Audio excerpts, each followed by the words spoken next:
Good afternoon, everyone. This is Henry, and as we get into the evening review that will apply for Thursday, we've got an interesting crux ahead of us, right? With Powell speaking tomorrow and a few other economic data points out. We could see just about anything Thursday and into Friday, but let me show you what we've been working on so far and really a fascinating way that the SPX has unfolded in relationship to Fibonacci proportions. So I like making note that from this swing high down into this swing low, extended to make its external retracement or extension right up here into the 1272 is right where we found the critical high, just a little bit above 4,300. Okay, after that move has started to show its topping, then what we want to look for is that if this advance, if this bullish move is actually more so what is in control, well, then the pullbacks into the 618 retracement should be an area of support. And of course, today we've seen that come through with a pretty strong move.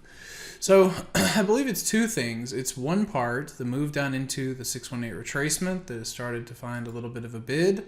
I'm going to finish my thoughts there with you, but give you the second thing that has helped fuel that move from the high put call reading. Because over the past several sessions, the market have seen some pretty quote-unquote scary moves. And in that weakness, participants coming in here really pursuing the purchase of puts, more so than we had seen in the weeks prior. And I believe that's part of what has fueled this move. Those that have poor location on their shorts being forced to cover, that has helped drive the S&P off of its 618 retracement. And now moving into tomorrow, it is the question of whether or not 4,000 is a shoe-in, or the idea that it is almost kind of destined to go into it. So that's the side that I am trying to take here. Now I want to say again that given the overnight ranges, etc., we could open up anywhere tomorrow. But if SPX is above 3980, I'm going to look for 4,000. Depending on how it acts at 4,000, 4020 and then 4083 overhead are going to be your most important zones to follow. So write those down, keep them as notes. We'll look at them in the next couple of sessions, and I do believe they will help bring an edge to your trading. Y'all have a great night, and I will talk to you again soon. Hey traders, this is Henry with simplertrading.com.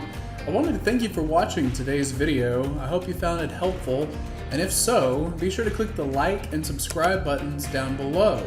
If you would like to also see me putting these ideas into action and trading my own account live in front of you, be sure to sign up at simplertrading.com, and I hope to see you in the chat room sometime soon.